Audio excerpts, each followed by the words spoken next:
बिस्मिल्लाहिर्रहमानिर्रहीम। बासत नबी सल्लल्लाहु अलैहि वसल्लम से पहले अरब के एक मकाम अकाज में बड़ा भारी मेला लगता था। उस मेला में मशायर मुनक़िद होते थे, घोड़ा दौड़ होती थी, पहलवानों की कुश्तियाँ और फन सपागरी के दंगल भी होते थे। अरब के तमाम कबाइल जंगजोई में हाथ से बड़े हुए थे और बात बात पर तलवारें खींच जाती थी। अकाज के मेला में किसी मामूली सी बात पर कबीला हवाजन और कबीला कुरैश के दरमियान छेड़छाड़ शुरू हो गई। अव्वल तो दोनों कबीलों के समझदार लोगों ने बात को बढ़ने न दिया और मामला रफा दफा हो गया, लेकिन शरपसंद लोग भी हर कौम में बकसरत हुआ करते थे। नतीजा ये हुआ कि मामला दुरुस्त होने के बाद फिर बिगड़ा और जदाल व कताल का बाजार गर्म हुआ। यह लड़ाई मुहर्रम अल हराम में लड़ना सख्त गुनाह का काम था। उस महीने में जारी शुदा लड़ाइयाँ भी मुलतवी हो जाती थी। ये लड़ाई चार बड़ी बड़ी लड़ाइयों का एक सिलसिला थी और हर पहली लड़ाई दूसरी लड़ाई से ज्यादा सख्त व शदीद होती थी, क्योंकि कबीला हवाजन के साथ केस ऐलान के तमाम दूसरे कबाइल और कुरैश के साथ कनाना के तमाम कबाइल यके बाद दीगर शामिल होते गए और ये लड़ाई तरक्की करके कबाइल केस और कबाइल कनाना की लड़ाई बन गई। आखिरी चौथी लड़ाई निहायत ही सख्त और जबरदस्त लड़ाई थी, जिसमें बाज सरदारों ने खुद अपने पाँव में इसलिए बेड़ियां डलवाई थी कि मैदान जंग से किसी तरह भी भाग न सकें। उसी आखिरी और चौथी लड़ाई में पहली मर्तबा हजरत सल्लल्लाहु अलैहि वसल्लम भी मुसल्लह होकर शरीक जंग हुए। बनु कनाना में हर कबीला का सालार जुदा जुदा था। चुनाचे बनु हाशिम के सरदार आप सल्लल्लाहु अलैहि वसल्लम चचा जुबैर बिन अब्दुल मुत्तलिब थे और सारी फौज यानी तमाम बनु कनाना का सपा सालार आजम हर्ब बिन उमिया था।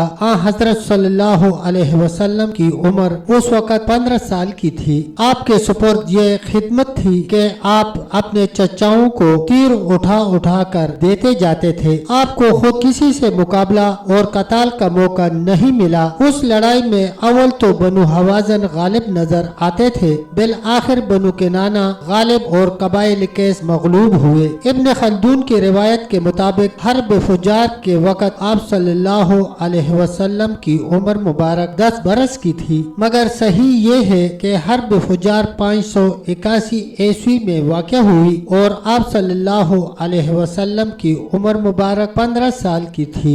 हजरत सल्लल्लाहु अलैहि वसल्लम जवान हुए तो आप सल्लल्लाहु अलैहि वसल्लम को तिजारत की तरफ तवज्जो हुई। आप सल्लल्लाहु अलैहि वसल्लम के चचा अबू तालिब ने भी आप सल्लल्लाहु अलैहि वसल्लम के लिए इस शुगल को पसंद किया। आप सल्लल्लाहु अलैहि वसल्लम तिजारती काफिलों के हमरा माल तिजारत लेकर कई मर्तबा गए थे और हर मर्तबा मुनाफा हुआ। उन सफरों में लोगों ने आप सल्लल्लाहु अलैहि वसल्लम की दियानत व अमानत और खुश मामलगी का बगौर मुआयना किया। नीज शहर मक्का में जिन लोगों से भी आप सल्लल्लाहु अलैहि वसल्लम का मामला हुआ, सब ही ने आप सल्लल्लाहु अलैहि वसल्लम को बेहद अमीन, सादिकुल कौल, रास किरदार और खुश मामला पाया। अब्दुल्ला बिन अबिल हमसा चंद एक सहाबी बयान करते हैं कि बासत से पहले उस जमाने में मैंने हजरत सल्लल्लाहु अलैहि वसल्लम से कोई मामला की बात की।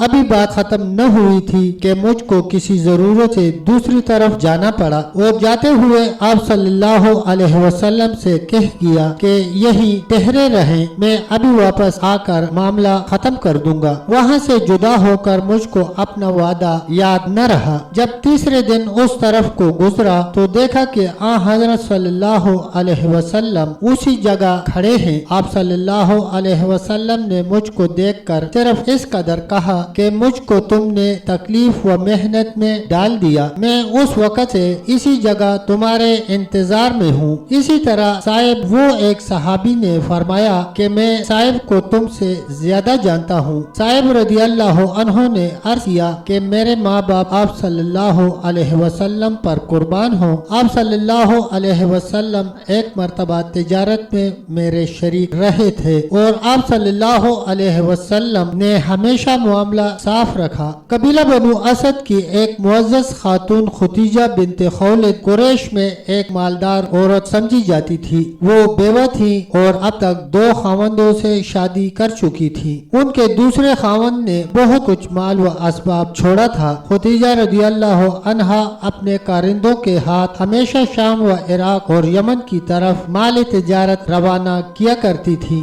حضرت صلی اللہ علیہ وسلم کی دیانت و امانت کا شہرہ سن کر انہوں نے اپنے بھتیجے یتیمہ کی معرفت اس امر کی خواہش ظاہر کی کہ حضرت صلی اللہ علیہ وسلم ان کا مال تجارت لے کر شام کی طرف چلے جائیں اور بطور کارندہ خدمات تجارت انجام دے۔ آپ صلی اللہ علیہ وسلم نے اپنے چچا ابو طالب کے مشورہ کے بعد اس خواہش کو منظور کر لیا اور ختیجہ رضی اللہ عنہا نے آپ صلی اللہ علیہ وسلم کے لیے معقول معاوضہ مقرر کر دیا۔ چنانچہ آپ ختیجہ کے محتمم مال تجارت ہو کر شام کی طرف روانہ ہوئے۔ اس سفر میں ختیجہ کا غلام خزیمہ ابن حکیم بھی آپ صلی اللہ علیہ وسلم کے ہمراہ تھے۔ یہ تجارتی قافلہ جس کے ہمراہ آپ صلی اللہ علیہ وسلم ختیجہ کا مال لے کر روانہ ہوئے تھے، ملک شام میں داخل ہو کر ایک سما کے قریب ٹھہرا۔ اس سما میں ایک راہب رہتا تھا جس کا نام نستورہ تھا۔ نستورہ نے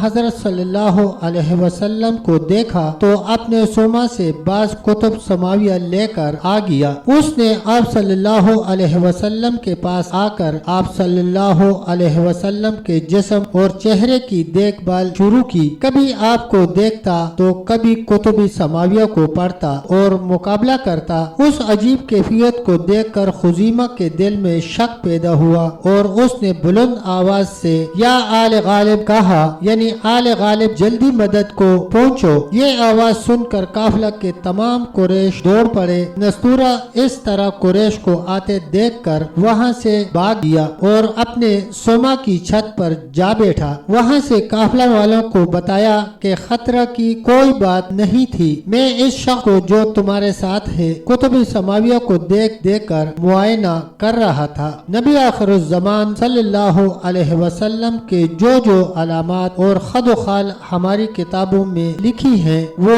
سب اس میں موجود ہیں۔ یہ سن کر سب کو اطمینان ہوا۔ اس سفر میں بھی قافلہ کا مال بہت منافع سے فروخت ہوا۔ اسی طرح آپ کئی مرتبہ ختیجہ رضی اللہ عنہا کا مال لے کر بحرین، یمن اور شام کی طرف گئے۔ ہر مرتبہ تجارت میں خوب نفع ہوا۔ آپ صلی اللہ علیہ وسلم کی دیانت، امانت، خوش اخلاقی، پاک بازی، شرافت، نجابت وغیرہ خدیجۃ الکبریٰ سے پوشیدہ نہ تھی۔ اگرچہ مکہ کے شرفاء و عمراء میں سے ہر ایک خدیجۃ الکبریٰ رضی اللہ عنہا سے نکاح کا آرزومند تھا، مگر انہوں نے خود نفیسہ نامی عورت کے ذریعے اور بروایت دیگر عاتکہ بنت عبد المطلب کے ذریعے حضرت صلی اللہ علیہ وسلم کی خدمت میں شادی کا پیغام بھیجا۔ آپ صلی اللہ علیہ وسلم کے چچا ابو طالب نے بھی اس رشتہ کو منظور کر لیا اور ابو طالب ہی نے خطبہ نکاح پڑھایا تھا۔ تب تک دوستو اتنا ہی، ملتے ہیں انشاءاللہ ایک اگلی ویڈیو کے ساتھ، تب تک کے لیے اللہ حافظ، اللہ نگہبان۔